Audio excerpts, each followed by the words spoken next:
Why would we say that's important? Anybody can answer.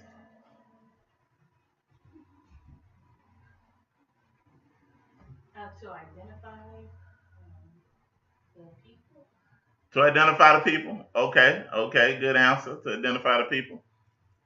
Anybody else want to take a shot at it? Why this is important?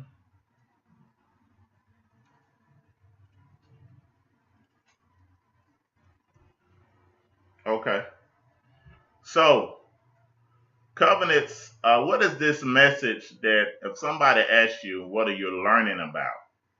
What would you tell them? We're learning about what? History, culture. History, culture. And what is the only way that the Most High deals with mankind? A covenant. He always makes a covenant with mankind. He don't just drop in there and just start doing things with it. No, he don't work like that. So it's important for us to understand how the Most High operates.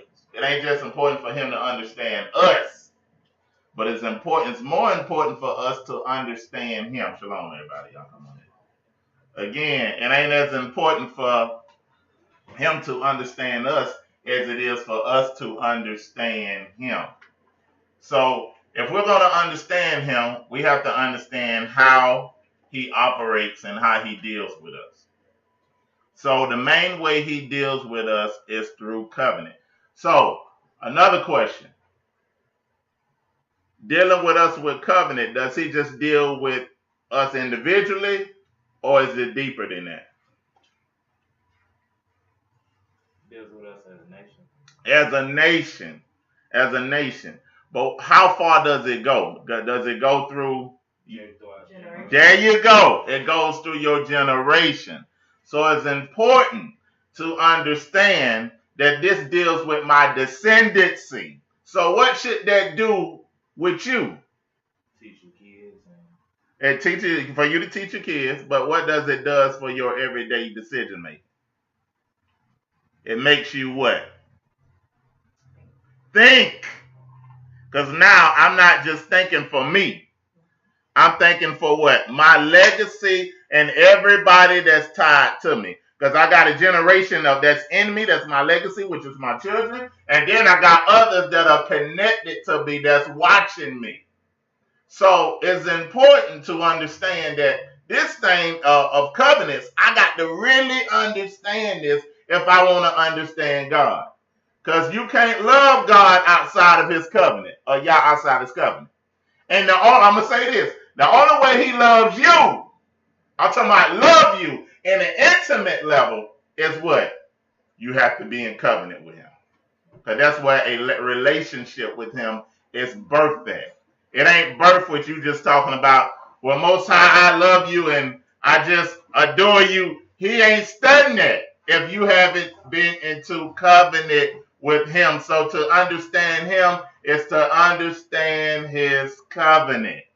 And this is how the children of Israel, they knew his acts. What does that mean? The children of Israel knew his acts, but Moses knew his ways. What he'd do, things that how he'd go out carrying, like with his knowing his acts, I would think, how he would handle them or punish them if they disobeyed, bless them if they follow and do what he said do. Yeah, you're right. You're right. They knew his acts because what? They seen what he did to Egypt. Right. They seen the firstborn children getting killed. They seen the water turn into blood. They seen the locusts coming. They seen the frogs coming. They seen the staff turn into a snake. They looked at all of this stuff. They seen Moses' hand turn from dark skin to white, just completely pale with no melanin in it, period. They seen his acts, but by knowing the person acts, do you know the person? No. If I ask y'all, do y'all know Barack Obama? What would y'all say? No. You know his acts as president. If I ask y'all, do y'all know Donald Trump?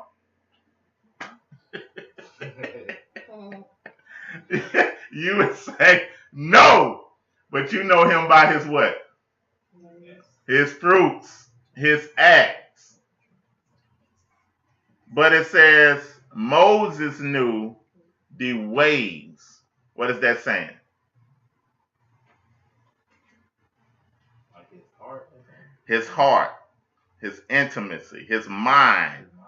You know, because you build intimacy with people by the time that you spend with them. So if you haven't spent no time with Donald Trump, you ain't gonna know him. But some of us, can just see right through him because we know his kind. But I'm gonna get off that. All right, so it's important that I don't want to just be serving the Most High just by doing acts in the sense of, okay, I'm coming to class, I'm coming to church, I play the keyboard, I sing. That's just acts. But that ain't knowing him in an intimate level, because knowing him in an intimate level means what? I have to spend time with him. So how do you know you're right with him if the only time you spend time with him if you come to class or if you come to church? But throughout the week, you ain't talking to him at all. Can any relationship be solid that way? If a husband and wife in the same house and they only talk one day a week, is that going to work? Not at all. But they see when they go out with him that the husband talking to everybody he see out there.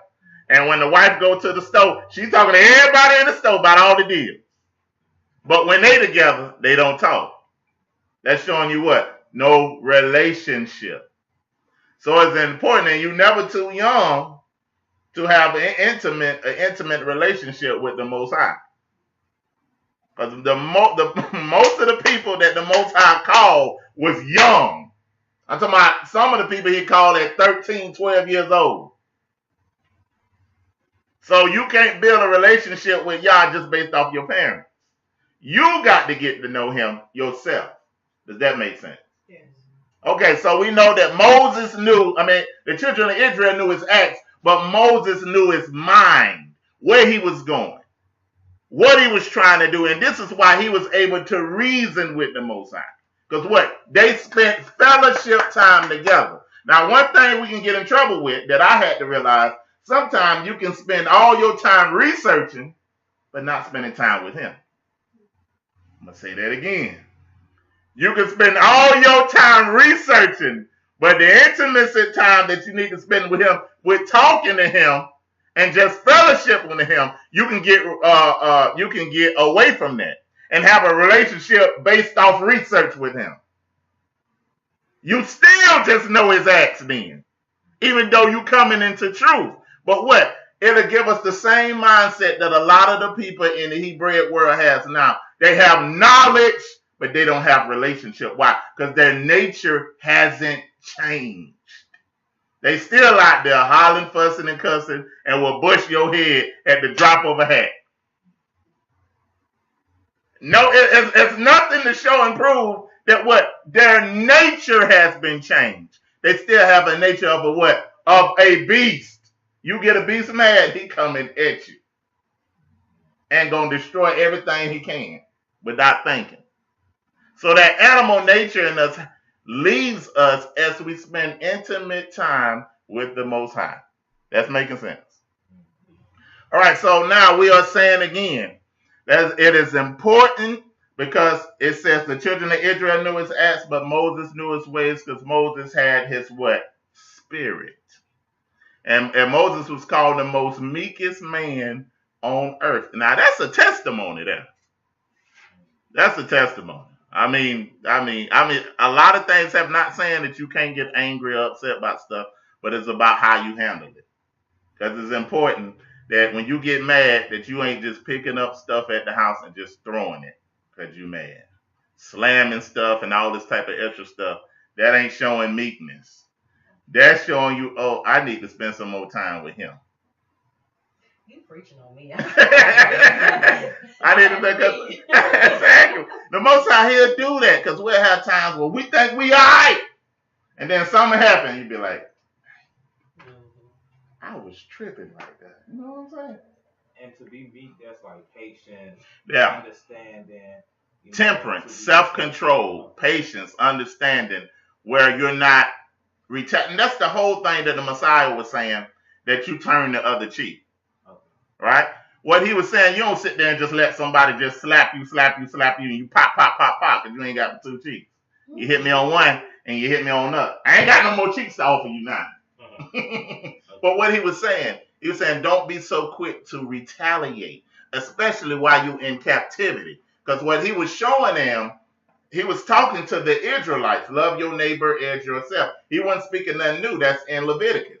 So he was telling them, while you're in captivity, you can't be so quick to be against your brother, because what? Y'all need unity. Because you already got oppressor on the outside. You don't need oppression on the inside too. But that's one thing we need to get. We got oppression on the outside, but then we oppress ourselves. So this is why we need to go through the Beatitudes, learning how to be peacemakers, because peacemakers make us what? Children of the Most High. You see what I'm saying? So that's why he said, be as I am, be holy as I am holy. I put my goodness on the just and the unjust. He said, if you only reward those that are good to you, what reward have you? Because what he do? He said, be like me. You hard-headed, stiff-necked, I've been telling you this for years, and you won't do it, but I'm still blessing you. You done became an enemy with me because of your attitude, but I'm still blessing you. Even the oppression. I got people that oppress my children, but I still bless the oppressor. Do we not? Don't he have the ability to wipe everybody out?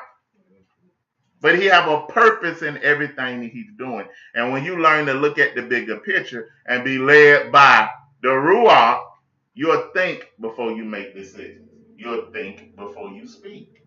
But they take what? Practice. Because what? We've been like this a long time. Right or wrong?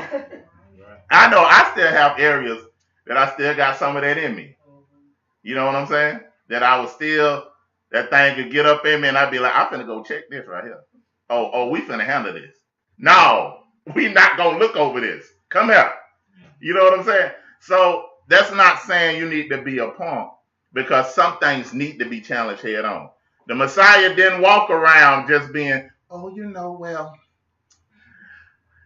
don't have to really change, and what you're saying is not all the way just wrong, and I just would hope. No, he would tell him, look, you are your father, the devil. Because if you were not the devil, you would hear me. He called some of them jackals, press kings. He ain't played. He gave what? The law to those that were, he gave grace to the humble and law to the proud. Now, if I peep your spirit and you got a humble spirit, why would I jump on you? I'm going to give you grace. But if you got a prideful spirit, I'm going to try to give you grace for a little while. Then after a while, okay, we got to handle this. But it's always a tactful way even to get somebody straight. Because you don't never know who's been watching you and who's connected to you and just say, yep, I knew that Israelite thing was going to come out. They crazy. He got that way because he was listening to that Israelite stuff. You see what I'm saying? We got to be people of peace and people of love. First for each other. I'm going to say that again. First for who? Each other. Then for everybody. Let me rephrase that. First for yourself. Because if you, like the scripture say, love your neighbor as yourself. If you don't know how to love yourself and know your own self-worth, how can you love your neighbor as yourself? And that's the problem with most of us as Israelites who have been through so much oppression here, that we don't love ourselves. We don't love the way we look. Number one, we don't love our features. We don't love. I had a big problem growing up with dark skin. Big time. I ain't like my skin. I ain't like my head big, nose big. I got clown about that. I ain't like that growing up. I mean, I had times where I was just like, man, why am I made like this? But when I began to realize that I'm beautifully and wonderfully made, that the Most High didn't make no mistakes when he made me, I embrace everything about me. my head, my features, all that is beautiful, and it makes up his wonderful work. So this is why we first have to learn to love ourselves, because we've been taught to hate ourselves, to hate everything about us. You see what I'm saying? So it's important to tell you young ladies, every time I see young ladies, I tell them how beautiful they are. You see what I'm saying? Because that builds their confidence, especially our children need to hear that. I tell young men how solid they look and how strong they need to be, and embrace them as a man. You see what I'm saying? Set them up to make man decisions, even though if they father not in their life, but teach them how to be a man to make man decisions. You see what I'm saying? Put that in them. And sometimes you might have to have help from other people. You see what I'm saying? But I done got off and said I went into all that. But we're going to keep going. So we're doing a review basically of ancient covenants. We know that the Most High deal with mankind according to the covenant that he makes with them. And he don't make it with them, but he make it with their descendants. Now I'm going to ask you this. What's a quick scripture that can verify that? That he made a covenant with descendancy. Not just with the individual, but with descendancies. I got to get the scriptures in y'all heads. I'm going to keep asking this. Every class. I know it's Exodus. He was talking about, throughout your generations. If you got it in your notes, you can go to your notes. The number one book we can go to find out about us is where? Deuteronomy. So all we got to do is find somewhere in Deuteronomy. What's the number one chapter? 28. Come on, y'all. Hold on. The blessings. What you say back there? I said your mouth did something. You own it. Say it. I'm not positive. I know it's 28. Yeah, 40 something. That's as far as I got on here Deuteronomy 14 and 15 to generations to come. All right, let's read that. We get that. What you got? Why somebody else give me another answer? Yeah, we already said Deuteronomy 28 and the 40s. All you gotta do is just start reading in the 40s.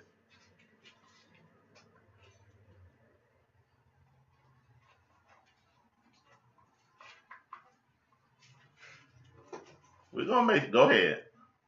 Is it Deuteronomy 28:40 to You said 42? Yeah. No. You on the right street, but wrong address.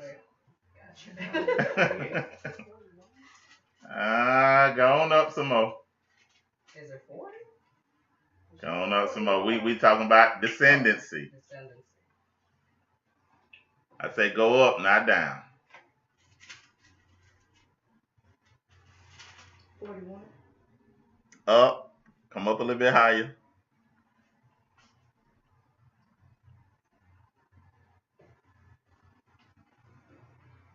What you got on Deuteronomy 14? Well, that was 29. That was the Deuteronomy 29? Yeah. Okay, you good now. Deuteronomy 29 and where? Where you going with that? Yeah. Let's see, it's 10 through 16. Read that. Why somebody else? Okay, y'all. We in the 40s. Right. Ye stand this day, all of you before. Tell them where you at. Deuteronomy chapter 29, verse 10. Okay. Ye stand this day, all of you before the Lord your God, your captains of your tribes, your elders, and your officers, with all the men of Israel, your little ones, your wives, and the stranger in thy camps. So everybody there, the little ones, the strangers, everybody finna come into covenant. Keep going. From the hewer of thy wood, the hewer of the wood, unto the drawer of the water, that thou shouldest enter into covenant with your Lord thy God, into his oath, which the Lord thy God maketh with thee this day, that he may establish thee. Hold on, it's always tripping me up. That he may establish thee today for a people unto himself. So he's gonna make us a people unto us. Keep reading. and that he may be unto thee a God, as he hath said unto thee, and as he hath sworn unto the fathers, to Abraham, to Isaac, and to Jacob. Neither with you only do. There we go. Slow down right there. What verse you on? Okay, this verse 14. Deuteronomy 29 and verse 14. Read that loud. Neither with you only do I make this covenant and this oath, but with him that standeth there with us this day before the Lord our God, and also with him that is not here with us this day. So, what is that saying? I'm making this covenant with everybody that was here. And he said, him that is here, and also him that is not here. So, who is the him that is not here? The seed. We got Deuteronomy 28 yet. And 40 what? Go ahead, baby, read it. 46. There you go, read that. And they shall be upon thee for a sign and for a wonder, and upon thy seed forever. There you go. That I like to use 45 and 46 together. Let us know what will be on us. But these curses shall be disobedience shall be upon you and your generation or your seed for a sign forever. So that forever, when you look that up, that's talking about a long period of time. So they're letting you see that this is who that is extremely important. And as y'all grow and develop, you'll see why that's important. Okay? So every now and then, I'm going to hit you with questions to find the chapters. We okay? All right. So we understand that. All right. So now let's start back off with this quote here. It says, the study of any text or any ancient text of Scripture, divorced from its cultural setting and its historical context, is insufficient for formulating conclusions with regard to meaning. Such failure is particularly notable in the study of the New Covenant, both in the Old and the New Testament setting. So what is that saying? If I try to study the Scripture, divorced from its historical setting and its cultural perspective, can I end up with the wrong conclusion? Yes. Why? Because you're trying to apply real world experience to historic documentation. That's a perfect way to say it. Say it again loud. Because you're trying to apply real world experience with historical documentation. Exactly. And that would always give you the wrong conclusion, because what you'll be putting your Western perspective in a Eastern culture. And the only way that I can understand the Eastern culture, I have to go in to study it from a historical perspective. And why would a cultural perspective be important to understand? Because it tells you how they did things. It tells you how they did things. You'll be able to understand what their ways of life or their slang. Mm-hmm. All right. Everybody from Augusta, where some of you from?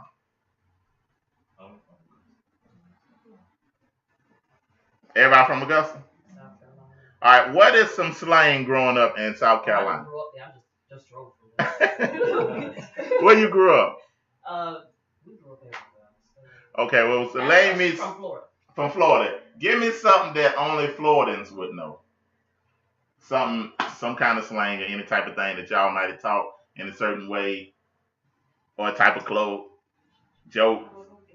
Younger kids know that. Or maybe something that was back in the day that y'all grew up. Some people say pop up north.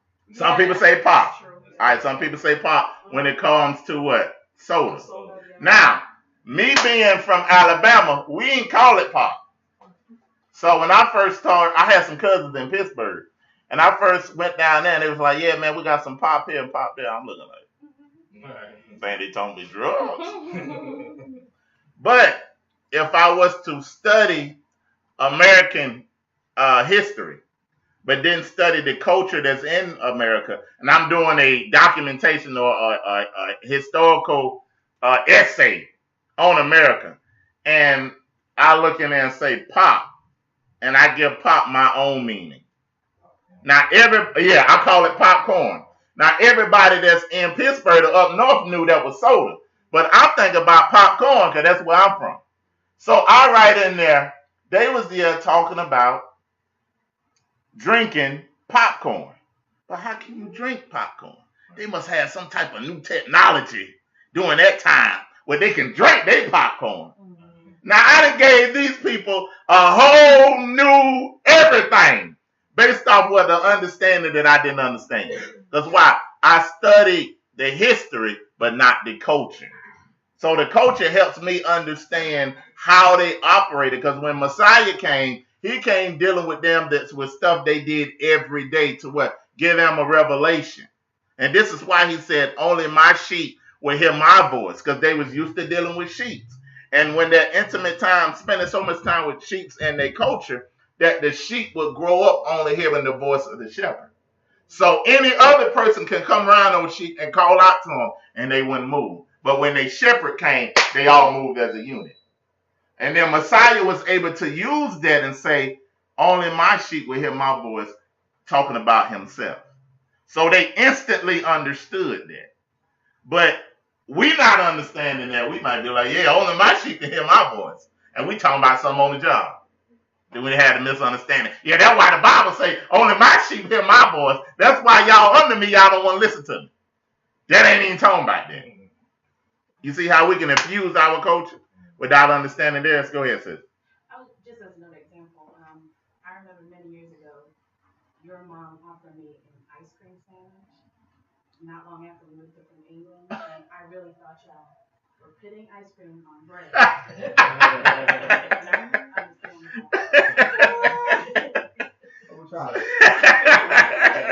See, that lets you know that it's important to study history and study the culture so you can come up with the right conclusion concerning the scriptures overall. And I think that's what a lot of things that we did growing up. We just spiritualized everything and made everything spiritual and then get the right understanding. I give you a prime example of another scripture where it says, a lot of people use this, that says that the kingdom of heaven suffered violence, but the violent take it by force. And we saying, you got to go out there and take it by force. You got to take that job by force. You got to claim that car by force. You got to take it by force, because the kingdom of heaven suffered violence. Now, we took that and put it on houses, cars, whatever it is. Some people put it on husband and wife. You can't take nobody's husband by force. Take nobody to be your husband by force. But we have used that, but that wasn't talking about in the context of what we thought. When they spoke that, it says the kingdom of heaven suffereth. It said from the time of the prophets to John the Baptist, up to John the Baptist, the kingdom of heaven have suffered violence. What is it talking about when it says the kingdom of heaven? I'm going to give you a clue. We are the kingdom of heaven as far as the children. It says the kingdom of heaven have suffered violence, and the violent taketh by force. Is that talking about when we went into captivity? That's what it's talking about. That the kingdom of heaven, the children of Israel, the children of Elohim, have been suffering violence throughout their history, because what they had violence, been taken by Assyria, been taken by Persia, been taken by Babylon, been taken by the Greeks, been taken by Rome. They have suffered violence, and the violent took us by force. So that's what it was talking about, and its historical basis, and that's what it was meant. But when you go in there and you take stuff and just spiritualize everything, you miss the meaning. That makes sense? All right, so it's always important when I'm doing research and when I'm studying the scripture, I have to go into his historical setting, I have to go in the cultural setting, and I have to go line upon line, precept upon precept. It has to be established by 2 and 3 witnesses. So it's you can't be lazy studying. But we're still dealing with culture. And it says, by nature, all, and we're just doing a review, so I'm going to skim through a lot of this. It says, by nature, covenants consisted of at least 2 fundamental elements, a relationship and an obligation. In the covenant is where the relationship is formed. And obligations is put on us because of the relationship. I'm going to say that again. In a covenant, relationships is formed. And because of the relationship, it brings obligations. Do we understand that? So, in a covenant, I'm going to say it again, a relationship is gone. The Most High is not going to have a relationship with you if you're not into his covenant. What is that saying? You're not going to experience his true intimacy and you're not going to experience his true love until you come into covenant with him. And because of that love, then obligations are put on you. Y'all turn that fan on if it seems like it's going to get a little hot. So what do we do when they tell you that the Most High love you, but you ain't got no obligations? Is that the truth? No. In your own relationship, is there obligations? Yeah. Can you have a relationship with somebody and you can just do whatever you want to do?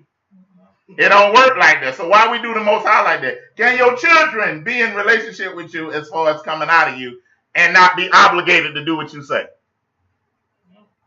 No, them children talking about Y'all been doing a good job with them children. I'm saying no. So it's important to see if anybody tell you God has no obligations, then they crazy. Because they're saying, well, your children are not to be obligated to do what you say. Why are you telling your children what they should and shouldn't do? If God can't do that. So before he loves me intimacy, or if I'm saying that right, and there you go, intimately, then I have to form the covenant, come into the covenant with him, where I can experience his true love and experience his true power, and then do my part of living out my obligations. The way that because you brought me into this covenant, now I have an opportunity to show you how much I love you and how thankful I am. So the things that you require of me, I'm going to do. Because the things that you require is going to be your what? Your protection anyway. Okay. Let's keep going. We're skimming over this stuff. Hey, that's beautiful when you think about it. It's like, Talk about it, bro. That is beautiful. It's like, when I was younger, I used to, we didn't have a lot of front yard. I used to run in the street and stuff and, try to play in the street, play curb ball. But, that protection was those obligations when my mama said don't be out in the street. Or, car whoop you. If a car hit you, I'm going to whoop you. And stuff. But those obligations or those rules were set in line to protect me, like us in pork. And, you know what I mean? Yeah. The dietary laws and whatnot. Exactly. Like Same thing you in the store. Your mama tell you, we going to go in this store. I might need to whoop you before we go. All right. Because I know you going to act up, so let me go and whoop you right now. Yeah. I need you to stay by my side. All right. Yeah. So she protecting you because she know if you get away from her, somebody can snatch you up. You can get trouble. You get in trouble. So her obligations is what? Her love for you and her protection because of what? The covenant that you came out of her. So by you coming out of her, she's instantly obligated to do what? To protect you, to provide for you, to do all these things for you. You see what I'm saying? I do. So that's the same way with the male. Because you came out of your daddy, now all these things are an obligation for him to do all these things. Because what? That shows a covenant that has been entered in between a man and a woman. And the seed is what? It's a product of that covenant. That's for lack of a better word, product. But anyway. So we know the relationship. So it's important to keep that relationship and that covenant on fire through spending time. I can't stress that enough. Spend time with the Most High. Learn how to meditate. How to sit there and still your mind. Because everything be pulling at us on a daily basis. We always on the go. We always moving fast. That we don't take time to center our mind, to focus on the Most High, to focus on his obligations, to focus on pleasing him, to focus on his creation. Sometimes it's good to just calm down and have a day on the Sabbath. We're going to go outside and we're just going to experience the creation. We're going to listen, wake up and hear the birds sing. It's peaceful. It is. 'Cause I can tell I get away from it, and I do get away from it because you be wide open. But when I just have time to just sit there and I just listen to everything, and have that time where you just allowing the Most High just to speak to your heart. And young people, you're not gonna hear an audible voice like you might be hearing, like you're hearing from me, where he speaks to your thoughts, where he begin to say, you ever been about to do something and you hear something tell you in your head, I don't think you should do that. Or you might hear your daddy or your mama saying, you better not do that. It may be your own voice. Or it might be your own voice speaking, because the Most High, he will sound like you to relate with you until you get used to hearing him. And then he would talk to you on your personality. Yeah. Bro, you know that was stupid right there. Yeah. He will, because he's that intimate with you. See what I'm saying? So, it's important to learn how to quiet yourself. Sometimes it ain't always good to get in the car and turn the radio on. Sometimes parents, this is the only time you get some peace. Children going to school, you in the car by yourself. You ain't got to hear music all the time. Sometimes cut the music off and just talk to him. And wait on him to respond to you. Because the more and more you train your ear to hear him, the more clearer he'll speak. It's just like an old dirty water faucet that ain't been turned on in a while. At first it had a spurter coming out, or water might be brown coming out. Maybe. It will be brown coming out. What is that? When you first quiet yourself, you hear all kind of stuff come to your head. What you supposed to do when you miss that to do, what you gonna eat tonight. Because y'all know women, y'all mind like a 7-lane highway. Y'all always thinking. Bruh, we like a trail in the woods. We got one track mind. We don't think like that. That's why we need each other and why we complement each other. So it's important to learn how to train your ear. Here, ain't nothing creepy about that. Your imagination really was given to you for you to connect with the Most High in the spirit realm. We use imagination for play. But that's an area where you can get visions and pictures that he can put in your spirit as you commune with him. It ain't for you to just have cartoons when you live. Imagine you this and imagine you that. It's a connection realm of meditation that he can use in your prayer, in your intimacy with him, where he can speak to you and show you things. And this is how the prophets was able to see visions. Because what? They practiced that enough until it was perfected. So anything you continuously practice, you perfect. So when you practice learning to take time to hear the Most High, you're perfected. And then you'll get to the point where you getting into your prayer time with him and he just speaking. Just speaking. And you ain't taking a long time to connect with him. He just been trying to tell you this and he just speaking. You see what I'm saying?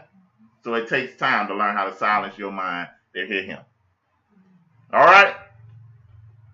Anybody want to add to that before we move on?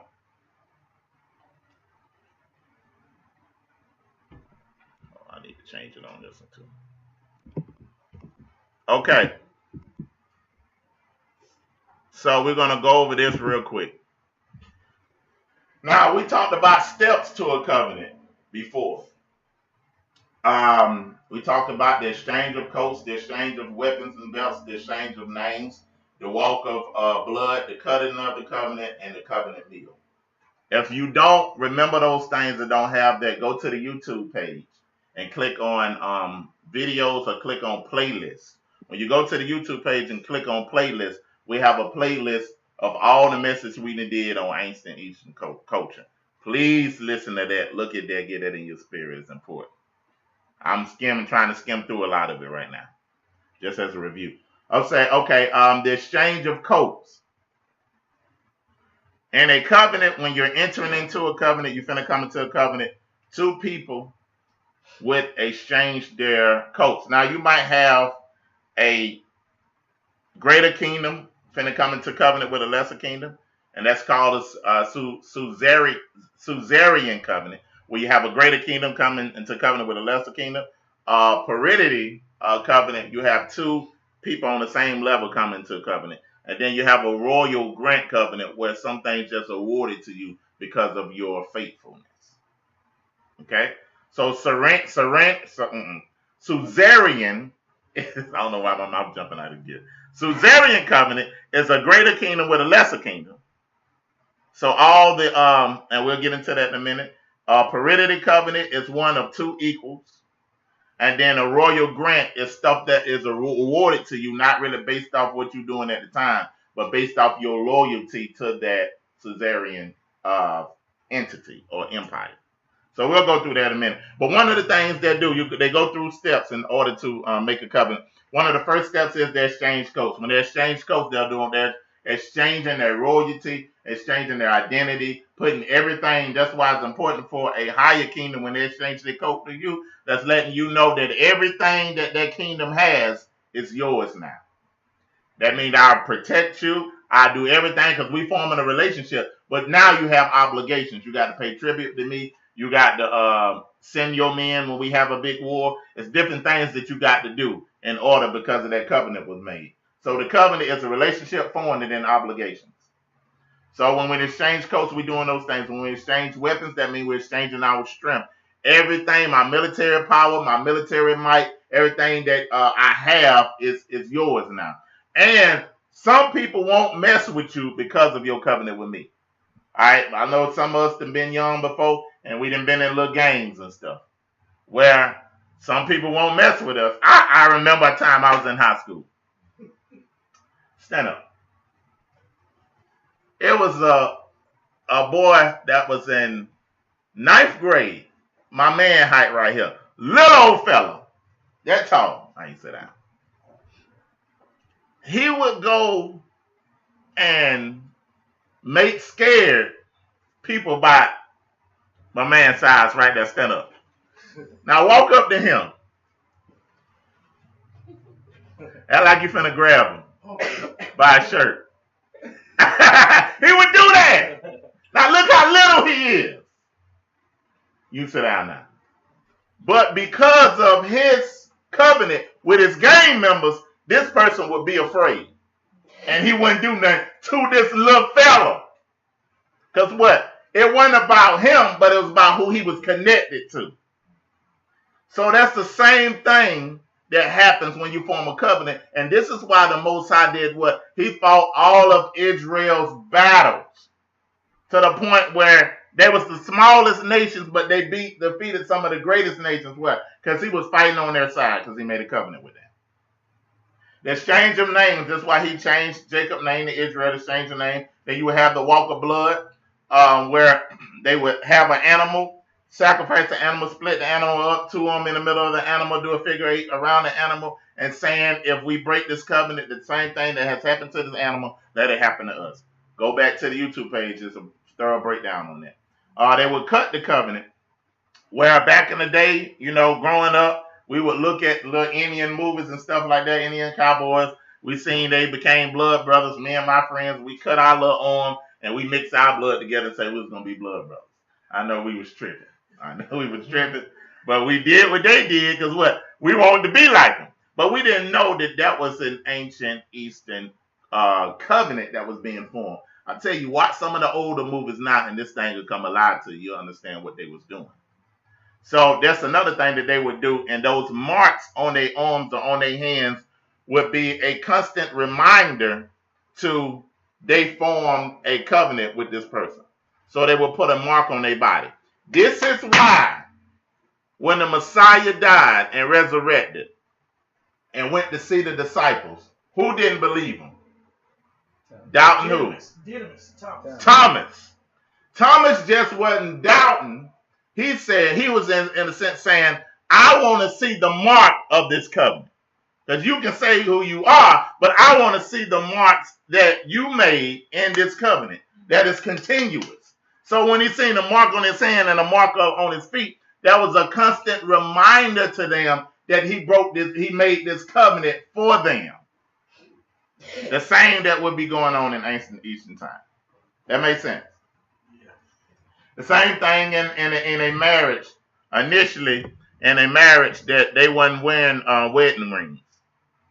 They would cut their finger. They would cut this ring finger because they believed that was the vein that was connected to the heart. And when both of them connected and cut that finger, and they would join it together and let the blood, because life is in the blood, and two bloods coming together, saying that your life is coming together at that heart, because that's the vein that leads to the heart.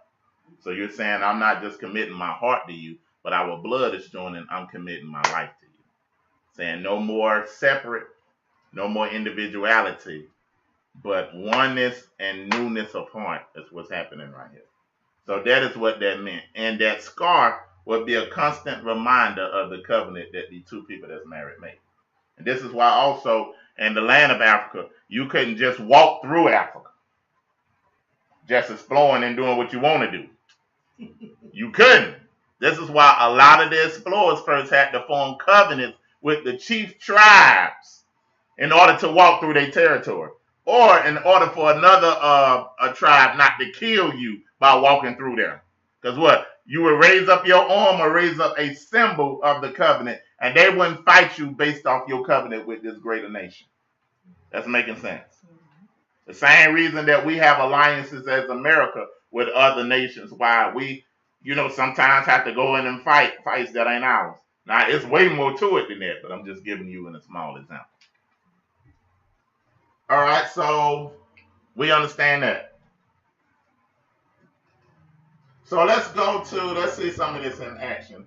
Let's go to 1 Samuel 18, 1 through 4. Because the parity covenant is a covenant that's made with two people of equal status. Two people of equal status. So we're going to see David and Jonathan right now.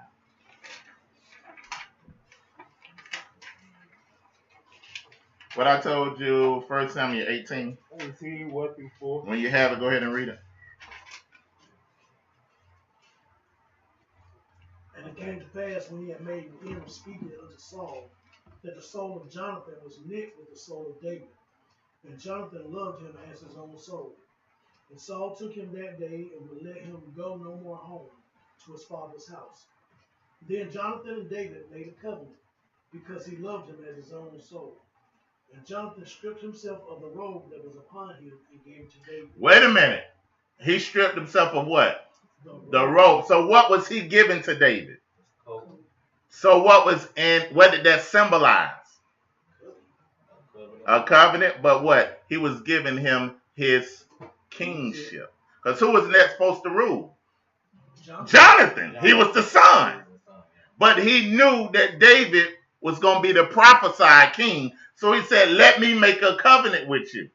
So he said, I'm going to give you my seat of authority and place it upon you. This is why nobody tried to kill David without Saul being there. Saul was the king, so he can override what his son did. But nobody else in that land was just going to come at David without Saul being there, because they knew Jonathan made a covenant, and that covenant meant what? Protection for David. Unless the one that is ruling decides, we finna go kill this joker. Does that make sense? So he was giving him his kingship, his identity, his authority. Let's keep going. And Jonathan stripped himself of the robe that was upon him and gave it to David, and his garments, even to his sword, and to his bow, and to his girdle. So what is his sword and his bow and his girdle? We just read it. His weapon. His weapons. What do your weapons represent? Your Your armor. armor and your strength. So he not only gave him his authority or his next to rule, he gave him protection. So this is why he was able to be protected. And this is why David also, when Saul and Jonathan died, he took in at one point Jonathan's son, because the covenant wasn't just made with the individuals, it was made with who? The descendants or the seed. So we see that. Now, I'm going to give you a few more places that you can go. I'm not going to read all of them now. This just give you an example. So this is why it's important now when you read the Bible. Start looking for these things, especially in the Old Covenant. You can go to, you got 1 Samuel 18, 1 through 4. You can go through 1 Samuel 20, chapter 16. That's showing you how they strengthen the covenant also. You also can go to 2 Samuel 21:7. And this is David is honoring the covenant that he made with Jonathan through helping Jonathan's seed. Also 2 Samuel 9:7. You also can look at the same thing in Genesis 31:44 through 54. And that shows you that the covenant that was made with Jacob and Laban. Where Laban tricked Jacob. All right. We steady moving. And this is some of the other stuff. We're not going to go through everything, but this is some of the stuff that's involved in the Suzerain covenant. What is the Suzerain covenant? What does that represent? A greater kingdom with the lesser kingdom. Where in the Bible can we find a Suzerain covenant? Now, we ain't thinking kingdom now.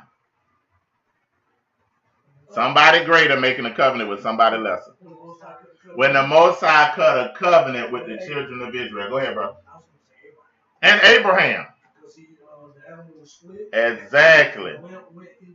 Exactly. Because, and I'm going to go and paraphrase that. You getting ahead of me, but I'm going to go and paraphrase that because for lack of time. I love that you said that. When you did the step to a covenant where you would take the animal and split him in half, Abraham wanted to know, because when the Most High made a covenant with Abraham, it was he wanted to see how faithful Abraham was going to be. So what did he tell Abraham to do? Sacrifice your son. And what's the first thing he told him to do, though, when he introduced himself to him? Oh, leave the land. Leave your land, your family, your household, everything. Leave all of that to make a covenant with me. So he was testing him to see how important his will is versus his family. All right. And you're going to have some lonely times in this truth. I'm telling you. Because one thing about covenant goes deeper than your natural family.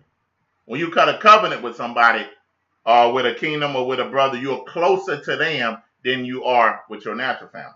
And this is why during ancient times they would say blood is thicker than water.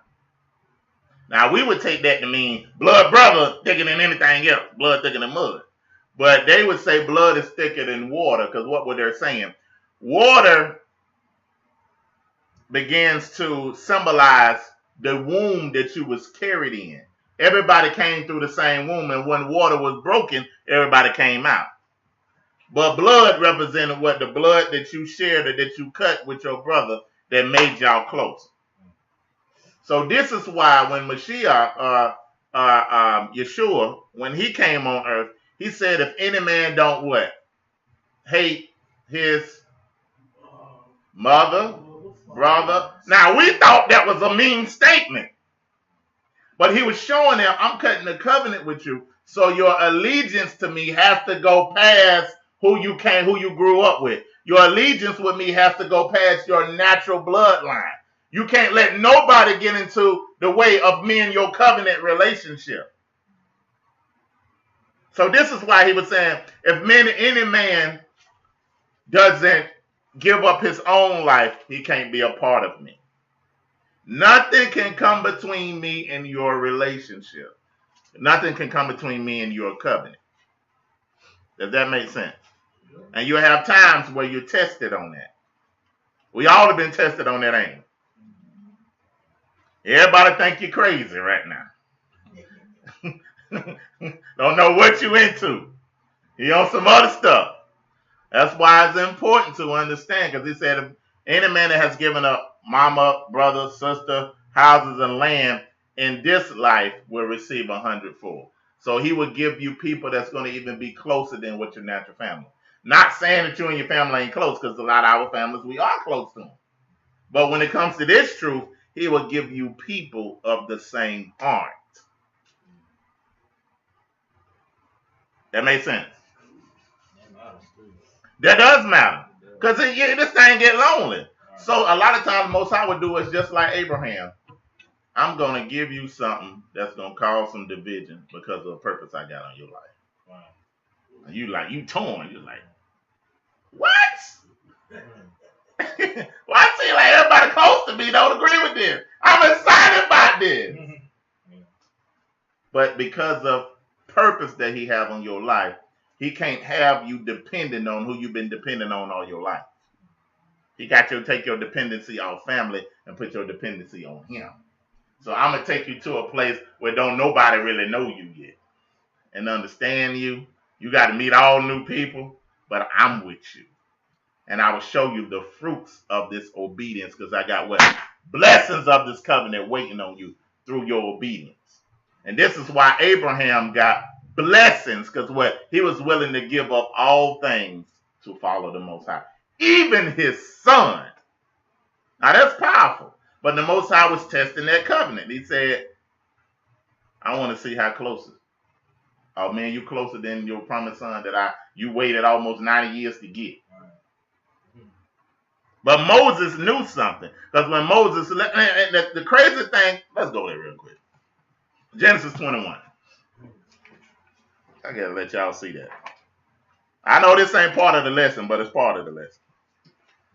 I think it's Genesis 21.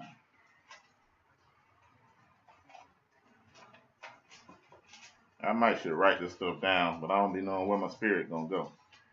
And where the spirit gonna lead me, so.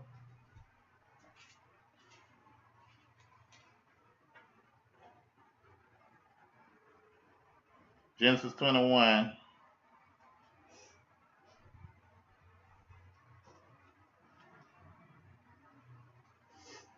I think around verse 24. What it says. And Abraham said, I would swear, and Abraham reproved. Nah, it ain't that one.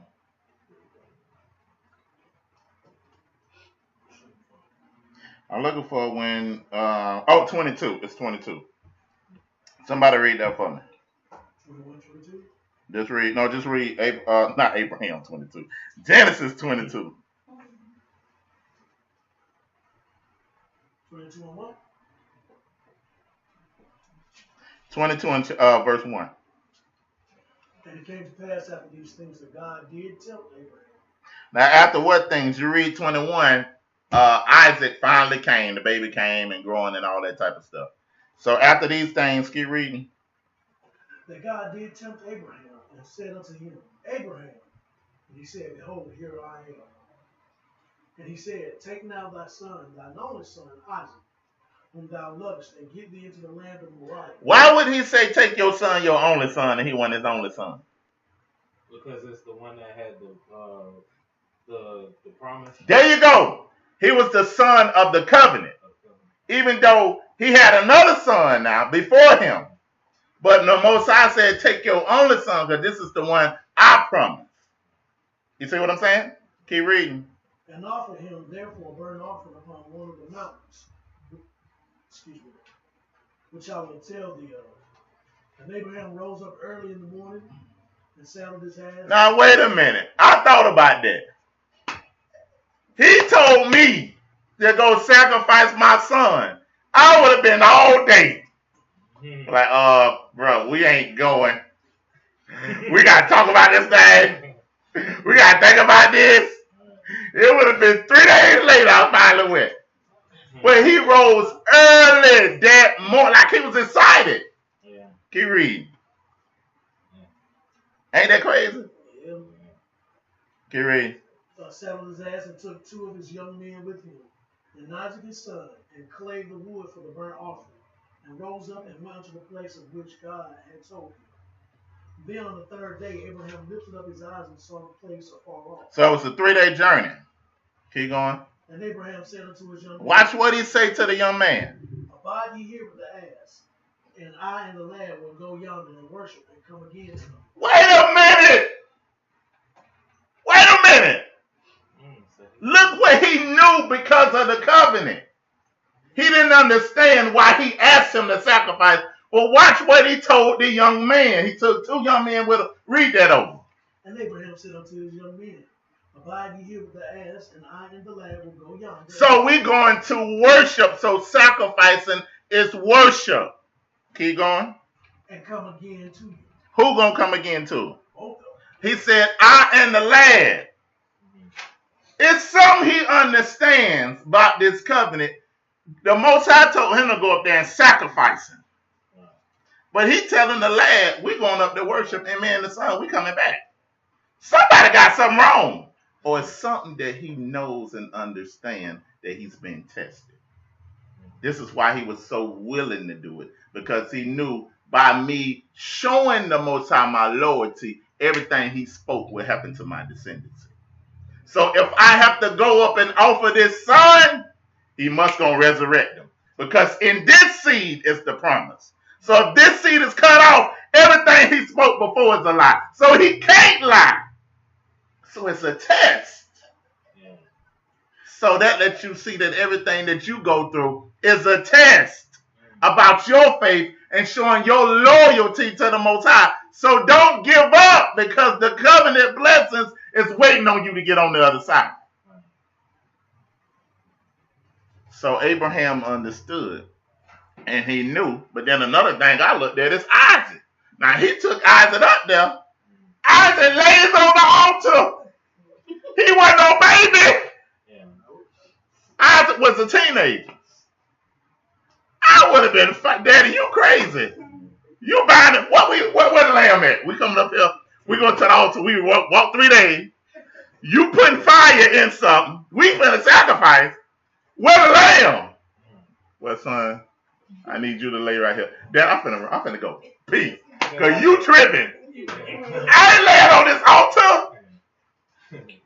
But it's something, this is why it's very important. Watch this key. Mothers and fathers. Why it's very important to do the right thing in front of your children. That they could begin to trust your relationship with the Most High. Because he's seen his father relationship with the Most High, him being obedient to him, that it was no problem for him to obey his dad.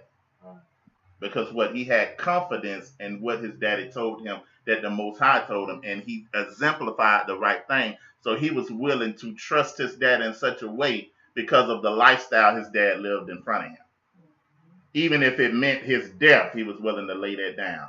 Because as my father said, this is a reason. And he ain't wishy-washy. So what did that do for us today? Makes us live the right life and make the right decisions in front of our children. And when we mess up, we got to be okay to be like, well, mama made a mistake. Daddy made a mistake. Let me show you how you rectify this mistake when you make one. You see what I'm saying? I'm not saying you answer to your children every time you make a mistake and put them over you. But be okay with teaching them and having teaching moments when there is times that you done messed up. Because the worst thing you can do to a child is do all kind of bad decision making and punish them when they make a bad decision and they get older and see you still making bad decisions. Then they lose respect for you. You got time, baby? All right, go ahead. How does the Lord know who he chooses? Is this a lot of decisions? Well, the way that he know on how to choose, because he understands the end from the beginning. So watch this. Whenever there's a problem in the world, and I often talk about a creator, somebody always creates something based off a problem. Just like the chair that you're sitting in. The person that created that chair knew that it was a problem with people not being able to sit down on something soft. Probably got tired of people rolling on the ground, sitting on rocks and all that type of stuff. So there's a problem first. The problem breeds the solution. So once the creator or the person that's creating that chair, now because of the problem, I'm finna get all the materials to be the solution for that problem. So what he had to get a diagram first, a blueprint. He had to get cushions, screws, nails, everything to make that seat come together to fix that problem. So the creator knows specifically what I need for this problem to be created. Now we're talking about the creator of all creators, the Most High. He's the creator of all creators. So what was his motivation for making you? He's seen a problem throughout the ages that only you can solve. There's enough problems for all the people on earth to solve individually and collectively. So if we would get on one accord, it'll be nothing that we can't handle. So this is why he said, I'm going to pick you out and design you the perfect way I want you designed, physically, mentally, and spiritually, because you have chosen for this specific problem. So he already know who he going to choose. That's why he said, I knew you. He told Jeremiah, I knew you when you was in your mother's womb. Before you formulated, I knew what I was going to have you to do. But the creation, in order to find its purpose, has to connect with the creator. You see what I'm saying? They just take that chair. If that chair didn't know what its purpose was, and he thought that his purpose was to be a microphone, that chair would live his whole life in another identity, trying to be a mic, trying to be something it was never created to be. So all the other microphones will be up and people will be singing and screaming in the mic and everybody happy because the mic is projecting the voice, and then the chair step up to be a mic and somebody try to speak into it and it don't happen. And now that chair feels bad and because it gets rejected because it was trying to be something it was never created to be.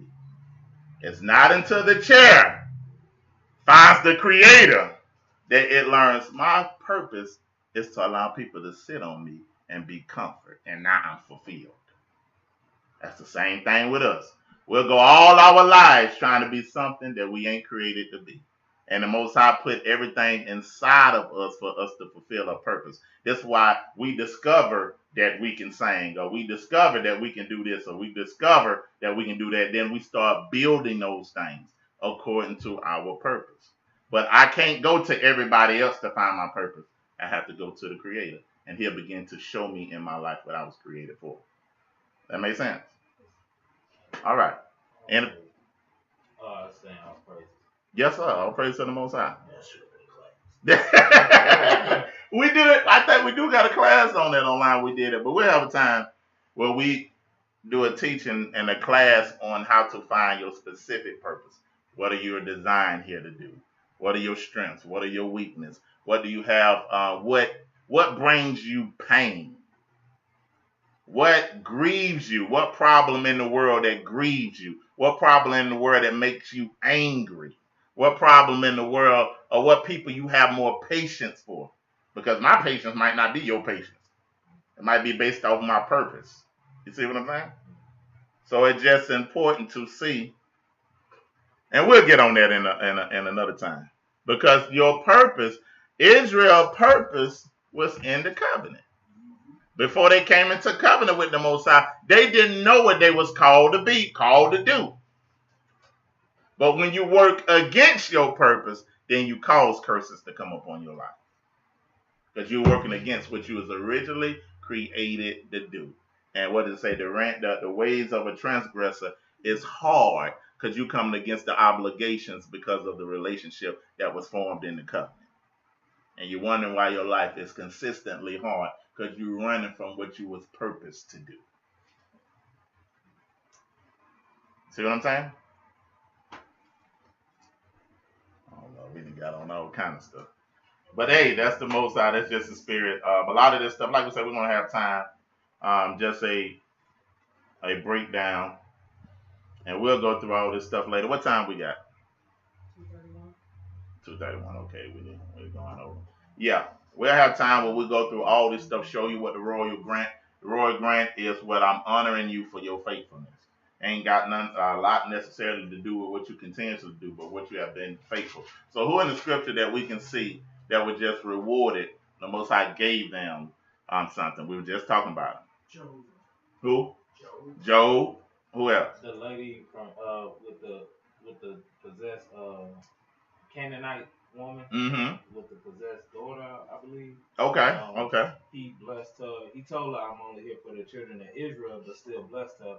But your faith. Her faith, and now I'm gonna show you this. Her faith was connected to who? Even though she was of another nation, but her faith was connected with somebody else's faith. That everybody are able to be heirs because of the faith of this person. That started off Abraham. He believed the Most High, and it was imputed to him for righteousness. So it says we all can be children of Abraham based off faith. So this is why he said, now I'm initially coming completely for the children of Israel, but because of your faith, I'm going to grant you. Because what? Your faith connected and reminded me of that patriarch Abraham faith. You've taken me at my word. And I'm struggling with some of my apostles and disciples. But this Canaanite lady know who I am, know I'm the Mashiach, and she coming with the faith to be made whole for her child.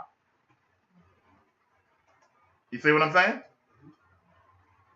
Not saying that she superseded the Israelites. No, I'm not saying that.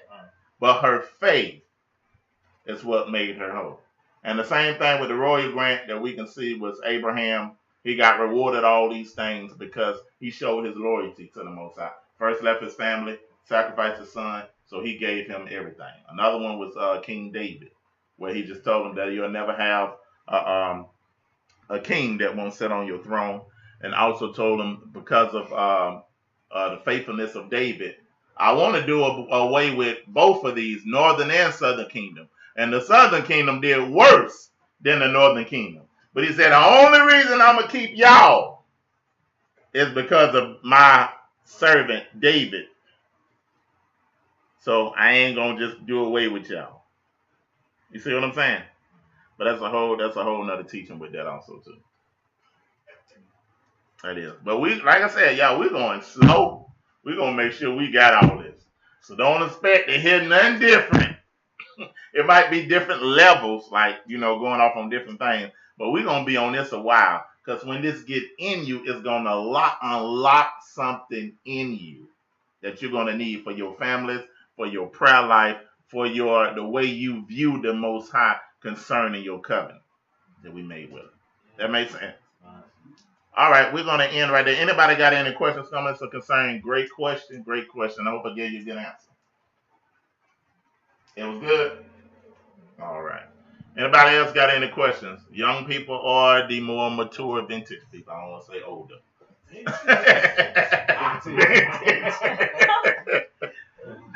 You should say it was that old. I thought vintage was a little more prestigious on your end.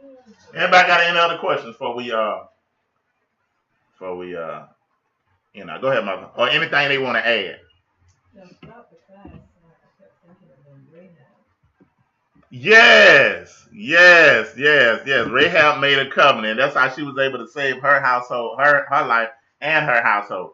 The covenant that she made with Joshua and the soldiers of Joshua, that she had told them because they housed them, they made a covenant, and when they came and destroyed the land, they got her out. So the covenants keep you safe.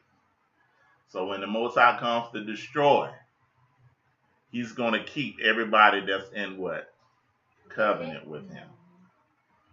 So it'll be crazy for you to take these temporary pleasures and allow them to have you miss what the Most High is trying to do in your life. Go ahead, brother. You had your hand up. But I did want to say, talking about Rahab, they found Rahab's house. Did they? Yes. Wow. In the wall, just like she couldn't say they found it. Wow. Yeah, you gotta send some information on that, man. That's all right. That's right. Everything coming, show that the Bible is right and the scriptures is right. That's why I just can't see how you can go any other way. Anybody else got any comments, anything they want to add to what was said? Everybody good? Okay, well, the next few weeks, if you're going to have a weekend off, Brother Tavares? I don't know. We can play it by ear.